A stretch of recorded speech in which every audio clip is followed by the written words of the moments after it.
ஆழ்வார் திருவடிகளே சரணம். உஷ்யதே சநகரே ரங்கயாத்ரா தினே தினே தமகம் சிரசா வந்தே ராஜானாம் குலசேகரம் கும்பே புனர்வசௌ ஜாதே கேரளே சோழபட்டனே கௌஸ்துபாம்சம் தராதீசம் குலசேகரமாஸ்ரயே. இன்னைக்கு குலசேகர ஆழ்வார் அருளி செய்த முகுந்தமாலை என்கின்ற பிரபந்தத்தில் 6வது ஸ்லோகம் பார்த்துருக்கோம். அதில் என்ன நேத்திக்கு என்ன சொன்னார்? அந்த நேற்றைய பதிவில் பார்க்கும்பொழுது அவர் ஆழ்வார் கேட்டுண்டார், பெருமாளை நீ என்னை எங்கே வேணா வை, ஆனால் என்ன பண்ணுவா, அதில் எந்த பிறவி கொடுத்தாலும் உன்னுடைய திருவடி வாரத்தில் நிச்சலனமான பக்தி, அதாவது மாறுதல் இல்லாத பக்தி, சலனம் இல்லாத பக்தி, ஒரே குறிக்கோள் என்ன, இறைவனுடைய திருவடி வாரத்தில், முகுந்தனுடைய திருவடி வாரத்தில் என்ன ஆழங்கால் பட்டு பக்தியுடன் இருக்க வேண்டும், உன்னுடைய திருநாமத்தை எப்பொழுதும் ஜபித்து கொண்டிருக்க வேண்டும் அப்படின்லாம் கேட்டுண்டார். அதில் பெருமாள் என்ன கேட்குறாரு, பெருமாளை இவர் ஆழ்வார் என்ன கேட்குறாருன்னா, திவி வா புவி வா, திவியில் அதாவது ஆகாசத்தில் வச்சாலும், சொர்க்கத்தில் இருந்தாலும், பூலோகத்தில் இருந்தாலும், இல்லை வேற இன்னும் எங்கே என்ன இருக்க சொன்னாலும், நரகேவா வாசம் நாளையிலேருந்து உனக்கு நரகத்தில் தான் அப்படின்னு சொன்னால் கூட நான் அதை மனமோ ஏற்றுக்கொள்கிறேன். ஆனால் அங்கே போனாலும் என்னுள்ள இருக்கிறது, என்னுடைய மனது என்ற அந்த குகை இருக்கே, மனது என்ற மாளிகை, மனது என்ற குகை, இல்லை மனது என்ற அரண்மனை, அதில் இருக்கிறது யார், முகுந்தன் அப்படின்றத அந்த நினைவு எனக்கு இடைவிடாமல் இருக்க வேண்டும் அப்படின்னு கேட்டுக்கிறார். அப்போ உடனே பெருமாள் சொல்கிறார், ஆமாம் வாஸ்தவம் தான், இப்பெல்லாம் சொல்லுவேன், அது வைக்க போகும்போது அங்கெல்லாம் என்னை வைக்காதே அப்படின்னு நீ எழுத்து பேசிவிடுவேன் அப்படின்னு. இல்லை, போன ஸ்லோகத்திலே சொல்லிட்டார் ஆழ்வார், எனக்கு முழுசாக நம்பிக்கை இருக்கு, நான் அதை வார்த்தையை மாற்ற மாட்டேன், நீ எங்கே வச்சாலும் சரி அப்படின்னு சொன்னார். இப்போது நரகேவா நரகாந்தக, நீ நரகன்ற என்ற வார்த்தைக்கு முடிவு சொல்லக்கூடியவனாக இருக்கிற நீனு எனக்கு என்ன செய்யணும், நீ எனக்கு நரகத்தில் இடம் கொடுத்தா கூட சரிதான் அப்படின்னு ஆழ்வார் பெருமாள்கிட்ட சொல்கிறார். அப்புறம் நரகம் என்கின்ற சப்தமே பெருமாளுடைய நாமங்களை சொன்னால் இல்லாமல் போகிறதுனா அப்புறம் இவர் தன்னை நரகத்தில் வைக்க சொல்லி கேட்குறார் அப்படின்னா, அதுவும் ஒரு சொல்லி வைக்கிறார். பெருமாள்கிட்ட பேசும்பொழுது நீ அங்கே வச்சாலும் சரிதான்னு. ஆனால் நரகாசுரனை வதம் பண்ணின பிறகு என்ன, அதுக்கப்புறம் பெருமாள் அதுக்காக என்னெல்லாம் சொல்கிறார், ஏன் நரகாசுரனை பண்ணினார் அப்படின்னா, பெருமாள் பூமி பிராட்டியை சமுதிரத்துக்குள்ளேருந்து இரண்யாட்சகன் மறைச்சி வச்சத்துலேருந்து பூமி பிராட்டியை என்ன பண்ணார், தன்னுடைய பெரிய அந்த வராகத்துக்கு இருக்கிற இது முன்னாடி இருக்க பல்லு, அந்த கொம்புனால அதை தூக்கின்னு வந்த பொழுது அவள் ரொம்ப பயந்துக்கிட்டு இருந்தா, பூமி பிராட்டி ரொம்ப பயந்துட்டு இருந்தா. பயந்துட்டு இருந்தபோது பெருமாள் அவளை தூக்கின்னு வந்ததில் அப்போ அந்த சமயத்தில் அங்கே ஒரு குழந்தை ஜனித்தது அப்படின்னா, அது பயத்தினால பயந்து நடுங்கின்னு இருக்கிற போது பிறந்ததுனால அது ஒரு அசுர சுபாவமாக இருக்கிற குழந்தையாக மாறிடுச்சு. அப்போது அது அப்படி நேரம் வளருது, பெருமாளுக்கு எதிராக பேசக்கூடியதாக மாறுறது, எல்லாரையும் என்ன பண்ணுறது, அது குழந்தை பெருசாக வளர்ந்து இந்த யாரெல்லாம் பிராமண பசங்களோ, அப்புறம் ராஜா அரண்மனையில் இருக்கிறவாளோ, சாதாரண ஸ்திரீகளோ யாராக இருந்தாலும் எல்லாரையும் பிடிச்சு கொண்டு தன்னுடைய அரண்மனையில் வச்சுக்கணும் அப்படின்னு ஒரு துர்ஸ்வபாவம் இருக்குது. அப்போ பூமி பிராட்டி என்ன சொல்கிறா, இவனை நீ எப்படி இருந்தாலும் முடிச்சுடுவே எனக்கு தெரியும், ஆனால் அப்படி முடிக்கும் பொழுது என்னுடைய கண் முன்னாடி நின்று முடிச்சுடு, நான் அவன் முடியும் பொழுது, அவனுடைய காலம் முடியும் பொழுது நான் என்ன பண்ணணும், என் முன்னாடி நிற்கணும் அப்படின்னு.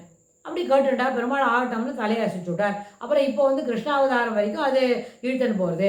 அப்போ பெருமாள் என்ன சொன்னார், உடனே சத்யபாமையை கூப்பிட்டு, வா என்னோட தேரில் நான் ஒரு இடத்துக்கு போகிறேன் அப்படின்னு.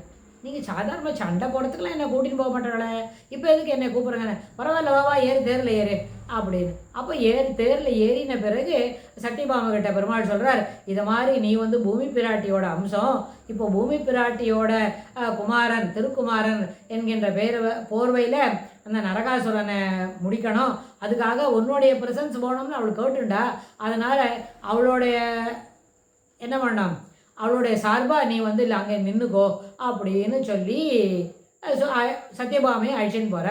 அப்போ சத்யபாமையை அழிச்சின்னு போன பிறகு அந்த சண்டை நடக்கிறது, பெருமாள் நரகாசுரனை முடிக்கிறார். இது வரைக்கும் வேதாந்த தேசிகர் யாதவாபியூதியத்தில் இந்த கதையை சொல்கிறார், அங்கே இது வரைக்கும் இருக்குது. அதில் ரொம்ப தெளிவாக இருக்குது. அதுக்கப்புறம் நரகாசுரனை காலம் ஆக்கின உடனே அவன் வந்து பட்டாசு வெடிக்க சொன்னான், புது துணி உடுத்திக்க சொன்னான்ல, அதெல்லாம் அப்புறமா வந்த விஷயங்கள். அது வேற ஒரு புராணத்தில் இருக்குமா அது தெரியாது, அடியனுக்கு அதை பற்றி எதுவும் தெரியறதுக்கு வாய்ப்பில்லை.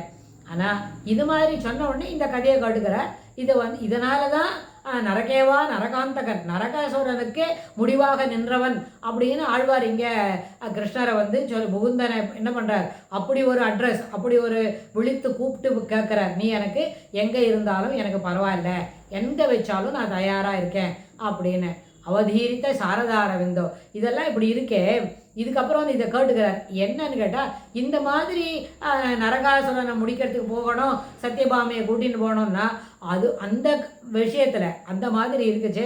என்ன விஷயங்களை சொல்ல வந்தோமோ அது மட்டும் சொல்ல பழக்கணும். நம்மள நிறைய பேருக்கு இருக்குது, இதை சிலதெல்லாம் நம்ம என்ன பண்ணிக்கலாம், ஆடு பண்ணலாம், சிலதெல்லாம் சேர்த்து விட்டுக்கலாம் அப்படின்னு. அதெல்லாம் ஸ்பூரியஸ்ன்னு எப்படி கணக்கு பண்ணுறது? ஒரிஜினலில் பார்த்த பிறகு தான் இதெல்லாம் அடல்டரி, வேற எங்கேயோ வந்து சேர்த்து விட்ருக்கு அப்படின்னு சொல்லி நம்ம புரிஞ்சிக்க முடியும். அதற்கு ரொம்ப அளவுக்கு நம்ம பரிசிரமப்பட்டால் தான் அதை கண்டுபிடிக்க முடியும். இல்லாட்டா பொதுவாக சில விஷயங்களை காது கொடுத்து வாங்கினா அதுவும் நிஜம் போல தான் இருக்கு. அதனால தான் என்ன மக்களே போல்வர் கயவர் அப்படின்னு வள்ளுவர் சொன்ன மாதிரி இங்கே எப்படி இருக்கு, நிஜம் போலவே இருக்குது பொய்யும் அப்படின்னு நம்ம தெரிஞ்சுக்க முடியுமா இருக்கும். அதனால் இந்த விஷயத்தில் சொன்னோடனே நரகேவா நரகாந்தக அப்படின்னு சொன்ன, நரகாந்தகத்தில் நரகனோட அந்தகமாக இருந்தாலும் நரகாந்தகன் நரகாசுரனை முடித்தவன் அப்படின்னு எடுத்துட்டாலும் முகுந்தனுக்கு சில இந்த அட்ரிபியூஷன்லாம் கொடுத்து ஆழ்வார் முகுந்தன் கிட்ட பேசுகிறார் இது போல். அப்புறம் அவதீரித்த சாரதார விந்தோ சரணவுதே மரணேபி சிந்தையாமி அப்படின்னு கேட்குறார். அதாவது சரத்காலத்து சூரியன் முன்னாடி மலர்ந்த தாமரை போல இருக்கிறவனுடைய திருவடி தாமரைகளை பார்த்து என்னோட மனம் அமைதி அடைந்தது அப்படின்னு சொல்கிறார்.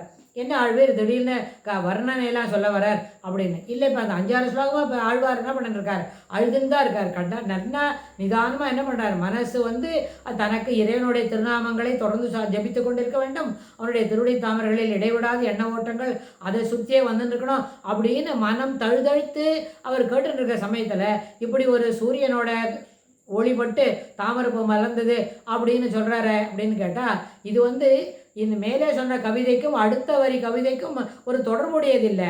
ஆனால் பெருமாளுடைய திருவடி அப்படி ரொம்ப அழகாக இருக்குது, கண்ணுக்கு பார்க்குறதுக்கு ரொம்ப இனிமையாக இருக்குது, அதில் வந்து மனம் லயிக்கிறது. அதனால் பெருமாளுடைய திருவடிக்கு தான் அப்படி தன் மனம் அதில் ஈடுபட்டது அப்படின்றத காட்டிக்கிறதுக்கு தான் அந்த வார்த்தையை சொல்கிறாரே தவிர உண்மையிலே பெருமாளை பார்த்து வர்ணிக்கணும் அப்படின்றது அங்கே ஹிருதயம் இல்லை. அதனால் அவங்க கேட்டுக்கிற சாரதார விந்தவ் சரணவுதே அந்த 2 திருவடி தாமரைகளுக்கு நான் மரண காலத்திலும் இதை நினைத்து கொண்டிருக்க வேண்டும் கேட்குறார். அப்போ என்னாச்சு, மரணகால அபி மரணேபி அப்படின்னு சொன்னால் மரண காலத்திலும் கூட நினைத்து கொண்டிருக்க வேண்டும் என்று சொல்லும் பொழுது, நினைவு இருக்கும் பொழுதும் அன்றாட வாழ்வியல் நேரங்களிலும் அன்றாட வாழ்வியல் தொடர் பயணங்களிலும் என்ன இருக்கும், இறைவனுடைய திருவடி தாமரைகளை இடைவிடாது நினைத்து கொண்டிருக்க முடியும். அவ்வாறு அதற்கும் என்ன பண்ணணும், முகுந்தனே அனுகிரகம் செய்ய வேண்டும். முகுந்தனுடைய நினைவு, முகுந்தனுடைய என்ன ஒரு அருள் இல்லாமல் அது என்ன செய்ய முடியாது, நம்மளால் தொடர்ந்து நினச்சின்னு இருக்கேன்னு சொல்கிறதுக்கு வாய்ப்பில்லை அப்படின்னு ஆழ்வார் இந்த ஸ்லோகத்தில் காட்டித்தரார். அதனால் எதை செய்வதாக இருந்தாலும் அதற்கு என்ன வேணும், பரம்பொருளுடைய அருள் தேவை, அது இன்றியமையாதது. ஆனால் அந்த பரம்பொருள் என்ன, நம்ம எதிர்க்க அப்போ கிட்ட கணிக்கிறது. 2வது ஸ்லோகத்தில் சொன்னார் தேவோ தேவகி நோயம் அப்படின்னு. தேவோன்னு சொன்னால் அது பரம்பொருள் பரத்துவம் அப்படின்னு புரியும். ஆனால் அத்தகைய பரத்துவம் என்ன பண்ணிது, தன்னுடைய எளிவந்த தன்மையும் காட்டிக்கொள்ள வேண்டும். அதற்காக என்ன பண்ணிது, தேவகி நோயம் தேவகியோட திருக்குமாரனாக அவதரித்தது. தேவகியோட குமாரனாக அவதரித்தது. அது வசுதே என்ன பண்ண, யசோதையோட வீட்டில் போய் இருந்து வெண்ணைக்காக நின்றுது, வெண்ணைக்காக ஆடிது, வெண்ணைக்காக ஆடிய கிருஷ்ணன் அப்படின்னு. அத்தகைய பரம்பொருள் மேலும் என்னென்ன செய்தது, அவள் வாசலில் நாவல் பழக்காரி வந்தாக்க அவள் நிற்க சொல்லிட்டு கொஞ்சம் நில்லுன்னு சொல்லி கை காமிச்சிட்டு போச்சு. என்ன பண்ணித்தேன்னா, அவளை தானே காசு கொடுத்தா தானே தருவள். அப்போ காசு கொடுக்கணும்னு சொன்னால் உள்ளே போய் அந்த பானையில் நெல் வச்சுருப்பா அப்படின்னா அந்த நெல் எடுத்துன்னு வந்தது. இந்த பாரு ஒரு பிடி நெல் கொடுக்குறேன், எனக்கு வந்து அதுக்கு தகுந்தா போல் நாவல் பழம் கொடு அப்படின்னு கேட்டு வாங்கிறதுக்கு வந்தது. ஆனால் சின்ன குழந்தை 2 வயசு கூட ஆகலை. அது 4 வாசப்படி தாழ்ந்து ஒரு படியாக தாண்டி வச்சு கீழே கை வச்சு கையில் இருக்கிற எடுத்துகிட்டு இருக்குதே ஒரு 30 நெல் 50 நெல் கூட இருக்காது. அதில் வந்து என்ன பண்ணிது, 4-5 கீழே போயிட்டு ஒரு 7-8 நெல் தான் கையில் உட்காந்து வந்தது. இதுக்கு திட்டமாக எனக்கு இது கொடு, நாவல் பழம் கொடுன்னு கேட்டதுன்னா, அத்தகைய பரம்பொருள் என்ன பண்ணிது, அவள்கிட்ட வாசலில் வைக்கிற நாவல் பழக்காரின்னா நாவல் பழம் கொடுன்னு கேட்டது. ஆனால் அது கையில் என்ன பண்ணிது, ஒட்டின்னு இருக்கிற அந்த நெல்லெல்லாம் இந்த கூடையில் போடு அப்படின்னா, அது கூடையில் 2 கையாலும் தட்டி விட்டுடுத்து, அது 2 கையிலையும் அவள் ஒரு நாவல் பழம் அவகிட்ட என்ன கொடுக்க முடியுமோ அதை கொடுத்தா. அந்த நாவல் பழத்தை எடுத்துட்டு அவள் வெளியில் போனோடனே அத்தனை நெல்லும் என்ன பண்ணிட்டு மாணிக்கமாகவும் பவழமாகவும் மாறிடுது.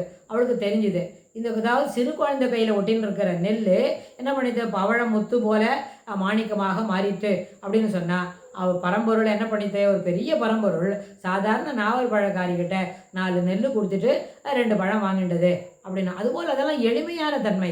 அங்கேயும் தன்னுடைய லீலைகளை என்ன பண்ண குறைவர காட்டினார் பெருமாள். அது பார்த்து மகிழ்ந்தவாளுக்கு ரொம்ப சிறப்பு, பார்த்து மகிழ்ந்தவாளுக்கு ரொம்ப பெரிய பலனெல்லாம் கிடச்சிது. இதுபோல் இந்த இடத்துல அந்த எளிவந்த தன்மையை பற்றி பேசும்பொழுது ததிபாண்டவன் மோட்சத்தை பற்றி கூட சொல்லலாம். பெருமாள் என்ன பண்ணிட்டார், உள்ளே போய் கிருஷ்ணர் வந்து வெண்ணையோ ஏதோ சாப்பிட்டு விட்டார். இது யசோதை தோடிக்கிட்டு வரா, எங்கே காணவேன்னு வாசலில் பார்த்தா ஒரு மோர் வைக்கிறவன் பெரிய பானை. அந்த பானைக்குள்ளே என்ன பண்ணித்தேன், இது போய் அவனை கேட்டுது, எனக்கு கொஞ்சம் எங்கள் அம்மா தவிர்த்துன்னு வரா, கொஞ்சம் என்னை இதுக்குள்ளே மறைச்சி வச்சுக்கோயேன்னு. அதுக்கு என்ன, தாராளமாக வாயேன்னு அவன் போய் அந்த பானைக்குள்ளே நுழைஞ்சின்றது. அவன் அதை கவுத்து மூடிட்டான். அவள் வந்து கேட்டால், இது யாரும் இல்லையே, இங்கே பார்த்தியா குழந்தைய பார்த்தியா, கிருஷ்ணா பார்த்தியானே, இல்லையா மாடி, நான் இப்போ தான் நோர் வித்துட்டு இந்த வாசத்தெண்ணையில் உட்காந்துருக்கிறேன் அப்படின்னு சொல்லிட்டான். அவனுக்கு தெரிஞ்சு கொடுத்து பெருமாள் உள்ள காலை தூக்கின்னு போகும்போது அந்த காலில் என்ன இருந்தது, சங்கு சக்கரம் பொறிச்சிருந்தது. அப்போவே தெரிஞ்சுக்கிட்டா இது வந்து பெருமாள் நம்ம வந்து இதை வெறுமை எளிமையாக பானையிலேருந்து எடுத்து விடக்கூடாதுன்னு. அவள் யசோதை கிளம்பிட்டா. ஆனால் உள்ளே இருக்கிற பெருமாளுக்கு ரொம்ப விசர்க்கிறது. ஏன்னா காற்றெல்லாம் இருக்காது இல்லையா, பானை உள்ளுக்குள்ளே ஒரு மோர் தான் இருக்கும், மோர் கூட பழைய வாசனை அடிச்சுட்டு இருக்குது. எனக்கு கொஞ்சம் திறந்து விட, நான் வெளியில் வரேன்னு. இல்லை நான் திறந்து விட மாட்டேன், எனக்கு நீ மோட்சம் கொடுத்தா தான் நான் வருவேன்னு. நான் இப்போ தான் நெல் திருடிட்டு கொடுத்துட்டு வந்திருக்கேன், என்ன போய் இதில் பண்ண சொல்கிறேன்னு. இல்லை நான் இப்போ தான் உனக்கு தெரியும், நீ வந்து பரம்பொருள்னு எனக்கு தெரிஞ்சு கண்டுபிடிச்சுன்னு விட்டேன், நீ எனக்கு மோட்சம் கொடுத்தாதான்னு கேட்குறான் அந்த ததி பாண்டவன்.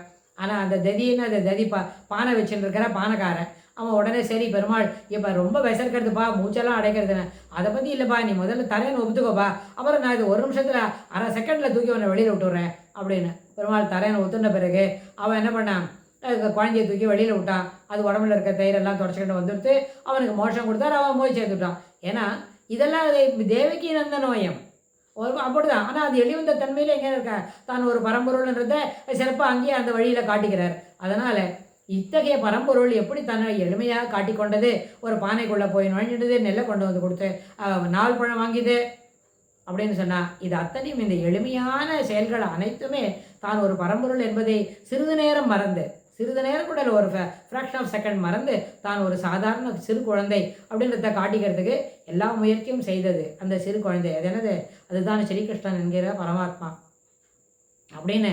அதனால தான் ஆழ்வார் இங்கே என்ன கேட்டுக்கிறார், சரணோபி மரணேபி சிந்தையாமி, அதனால் மரண காலத்திலும் கூட உன்னுடைய நினைவுகள் மறக்காமல் இருக்க வேண்டும் அப்படின்னு கேட்டுக்கிறார் பெருமாள். சரின்னு சொல்கிறார். அடுத்த ஸ்லோகத்தில் இன்னும் ஆழ்வார் பெருமாளுடைய என்னெல்லாம் கேட்டுக்கிறார் அப்படின்னு நம்ம பார்க்கலாம். ஸ்ரீ குலசேகர ஆழ்வார் திருவடிகளே சரணம். ஸ்ரீ கிருஷ்ணாய துப்யம் நமஹ.